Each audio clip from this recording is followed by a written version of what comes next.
Today we are going to discuss consumer surplus, producer surplus after the discussion of market equilibrium. So we studied the market equilibrium. It's a situation where the quantity demand is exactly equal to quantity supply at a given price over a period of time. So we realized at the equilibrium, both consumers and producers exchange number of units at a certain price. So we found major two uh, components, of course, are equilibrium price and the equilibrium quantity. By using such an equilibrium, we can discuss consumer surplus and producer surplus as well. So the consumer surplus sense, the difference between uh, market price and the price where consumer is willing and able to sell, willing and able to buy. For example,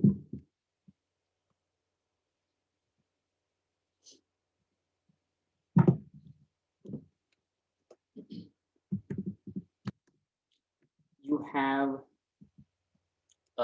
you wanted to buy a pair of shoes. You went and searched such a shoe from a showroom. It is the listed price 3,500.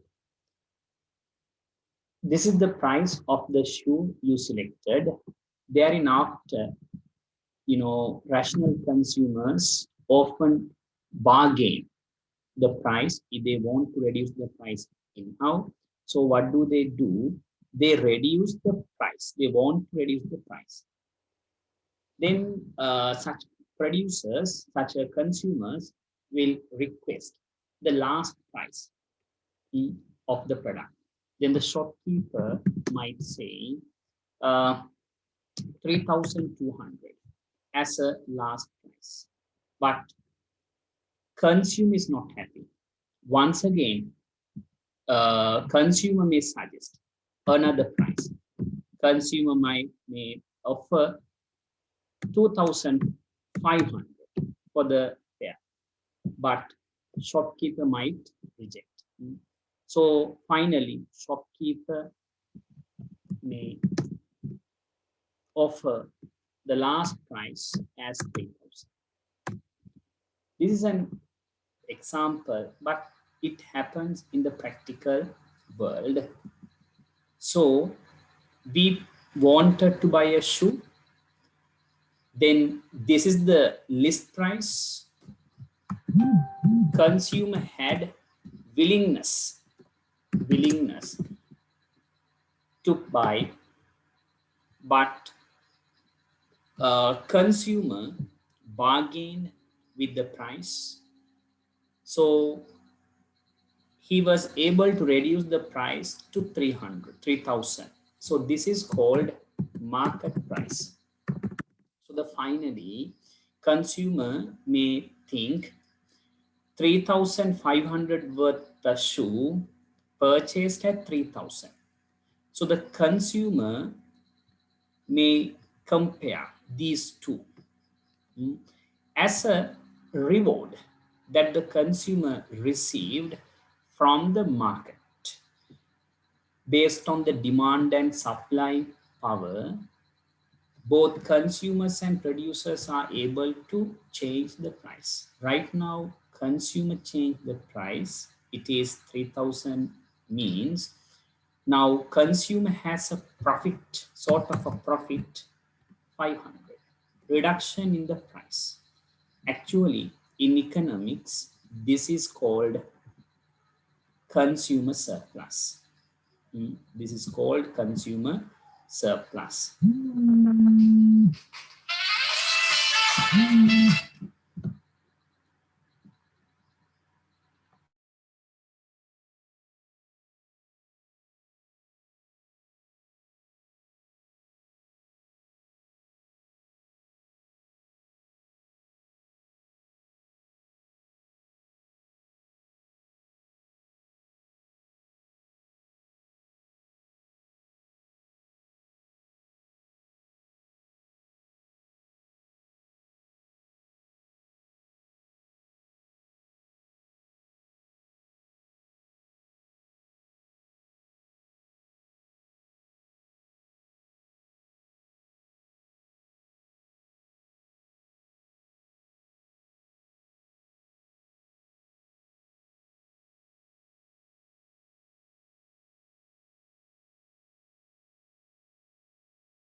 Right. Imagine at the same time, the same pair was purchased by a retailer at 1900. This is the cost of purchasing. This is called cost of purchasing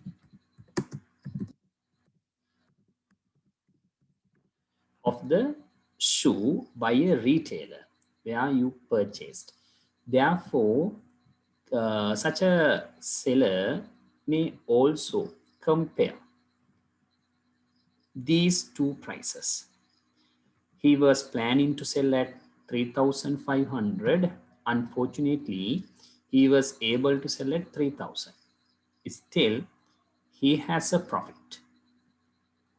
He has a profit 1,100.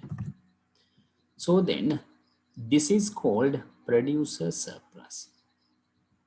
So then, producer surplus and consumer surplus is a gain that the uh, producer and consumer receive from the equilibrium, where there are possibilities of change in market prices when there is a gap between willingness to purchase and actual market price. So the difference is said to be consumer surplus. Producer surplus, as usual, the difference between market price and the price where producer is willing to sell. Producer is willing to sell at 1900, but he received 3000. So such a difference is called producer surplus. So consumer surplus is the difference in the maximum price consumer is willing to pay for an additional unit of a good and actual price consumer is willing to consume is paying when purchasing a good in the market. That's how we define, let's say, consumer surplus. As well as uh, it says further, when a maximum price a consumer is willing to pay for an additional unit is higher than the actual price he or she is paying, then this creates a consumer surplus. The graph given below shows the consumer surplus. We'll see the way of adopting consumer surplus through a schedule, through a graph. It's here. Right. This is the demand curve and the supply curve. Earlier we drew separately. After that, in the equilibrium, we drew both together in a one diagram. Then the equilibrium occurred over here, and equilibrium price 25, equilibrium quantities 100. So according to my example, this is 3000, this is 3500, and he actually zero, but I mentioned 1900. If the curve begins somewhere here, if the supply curve begins somewhere there, it is said to be 1900. Just I want to say, anyways, we don't need producer surplus right now. Here the consumer surplus. So the consumer surplus occurs below the demand curve and above the market price. So the market price is there. Here the demand curve, below the demand curve and above the market price. So the triangle, such a triangle, represent consumer surplus.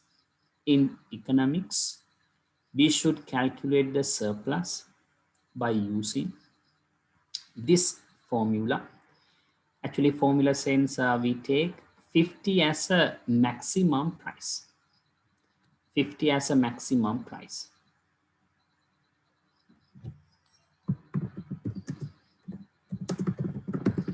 Therein after 25, we can say equilibrium price. Equilibrium price. So the maximum price at which commodity or the product is sold in the market minus equilibrium price into equilibrium quantity. So the 50 minus 25 divided by 2 cents consumer surplus. Such area is represented by this. So then we will get the value. It is in rupees. Rupees 1250. This is how we calculate consumer surplus. We will divide all the values by 2. The reason here, it's a triangle. This is a triangle. That's why we should divide the entire things by 2.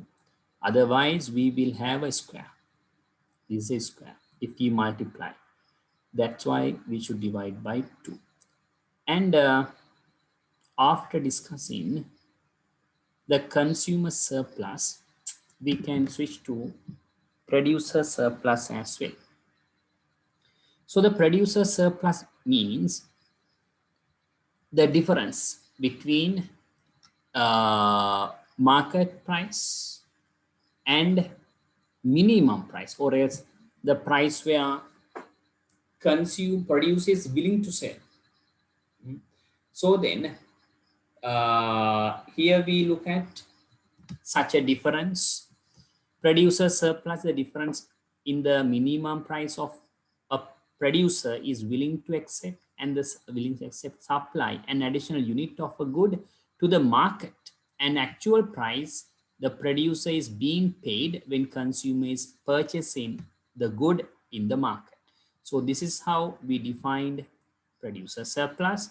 So then when the actual price is the price the producer is being paid greater than the minimum price, producer is willing to accept the supply additional unit to the market, then the producer surplus is created. So the producer surplus can be shown through a diagram. So it exists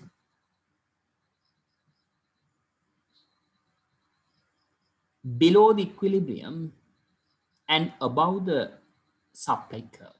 So this is the area. Earlier we are noticed consumer surplus, right now producer surplus. So then producer surplus can also be considered by using such an equation as this is a triangle once again, then that's why we should divide by 2. Here the equilibrium price like 25 minus minimum price. This is it says maximum price, like a printing mistake, should be minimum price, then the multiplied by equilibrium quantity. So if we do so, we will have such a area like a square.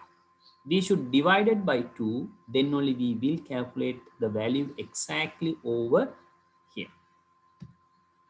And consumer surplus,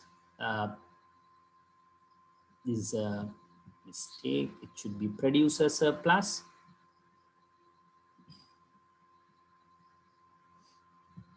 It's a producer surplus. So the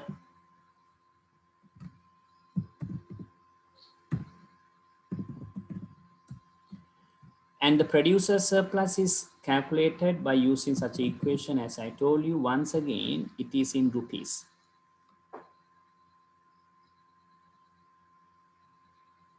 $1,250. Right. After this, we consider economic surplus too. Then economic surplus means, combination of consumer and producer surplus. Combination of consumer and producer surplus is referred to as economic surplus. So in such a combination, we have to consider both consumer and producer surplus. Earlier we had 1250.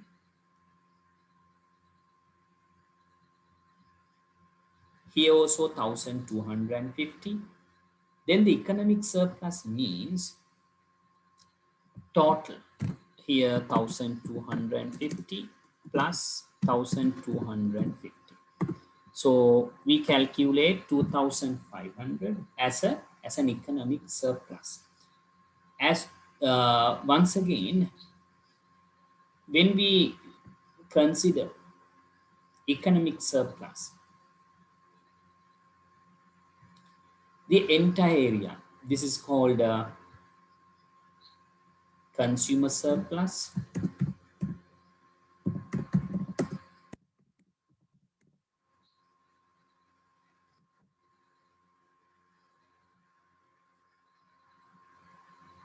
Then economic surplus sense,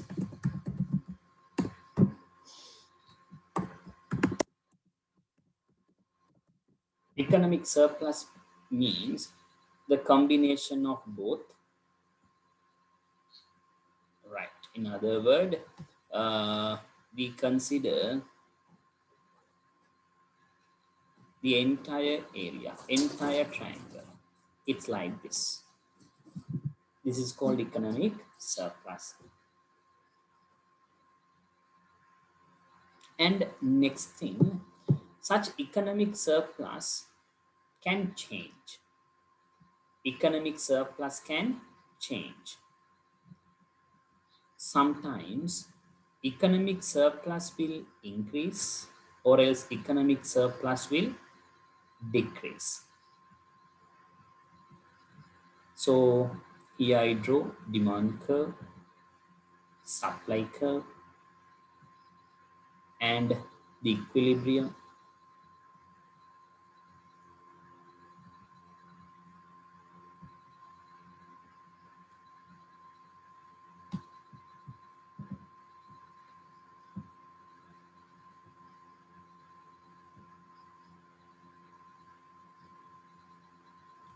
So the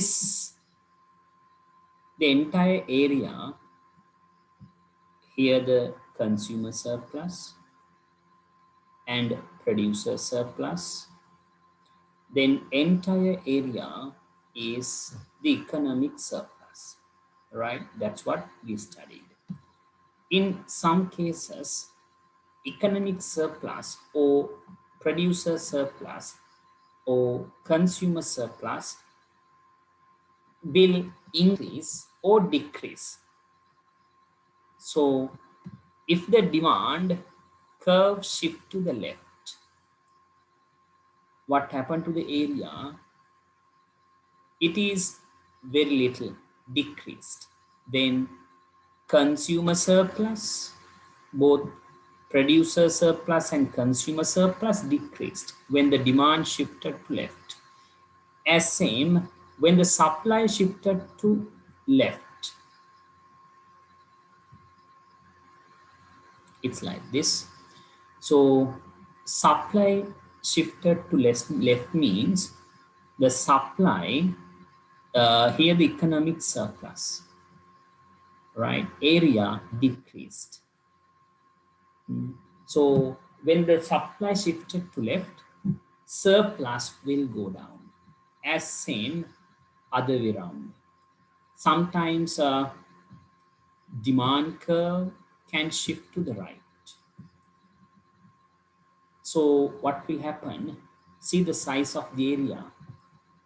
If it starts from there here, so area became large. That means surplus increased, both surpluses. As same, demand shifted, supply shifted to right, both surpluses will increase. What do you understand? Whenever demand or supply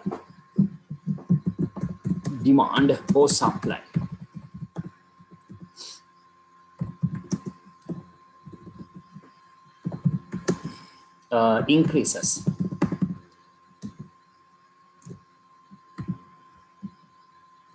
So both surplus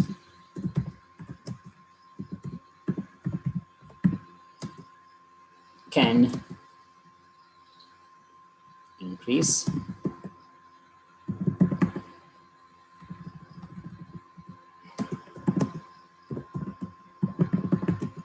also demand or supply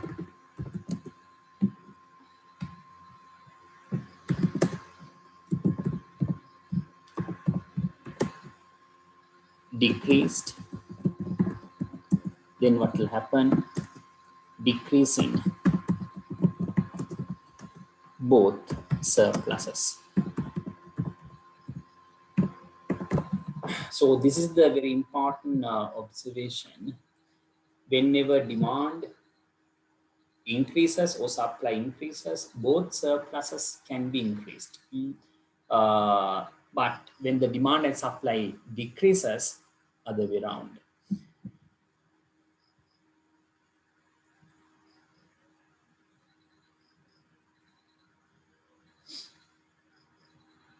Right. So importance of demand and supply analysis in decision making.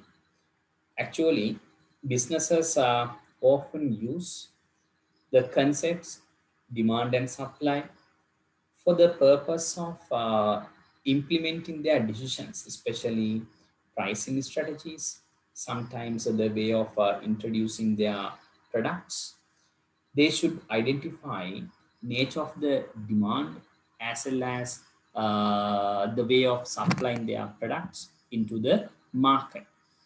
So it says over here, concepts of demand and supply can be identified as one of the major concepts very useful in making business decisions. From a very small marketplace to a business network that operates internationally, the concept of demand and supply play a major and decisive role when making effective business decisions. A certain firm supplies a product or service only when there is a demand for given good or service the given firm intends to supply. The final output of one firm could be in input, could be an input used the production, intermediate product, in addition, sorry, in other firms. The price a firm can obtain for a good or determined by demand and supply conditions that prevail in the market for given good. If the cost of production increases of the firm that supply fuel cost increases due to limited availability of supplies of fuel, then this rise in price of fuel could have negative impact on local as well as international firms. If international cost increases because of the higher price of fuel, that adversely affect revenue that can be generated by these firms. When a firm supplies good or service, it is important for management to be aware of and pay attention to nature of demand and supply conditions, and also the nature of elasticity of that item. The risk and uncertainty a firm encounters could be minimized when it can accurately identify and uh, understand how the consumers react when there is a change in the price of the given good.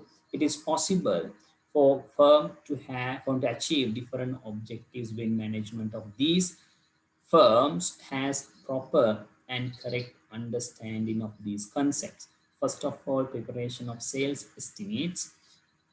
It is possible for the firm to study the impact of change in the price of a good on the quantity that can be sold and the sales revenue that can be generated. So as I told you, they can decide how much of revenue could be generated by selling stuffs, I mean the commodities in the market. Next one, policy to determine the price. Having awareness of nature of the elasticity of a good could make it possible for the management of a firm to determine whether the price of the item has to be increased or decreased to increase revenue generated by the given item.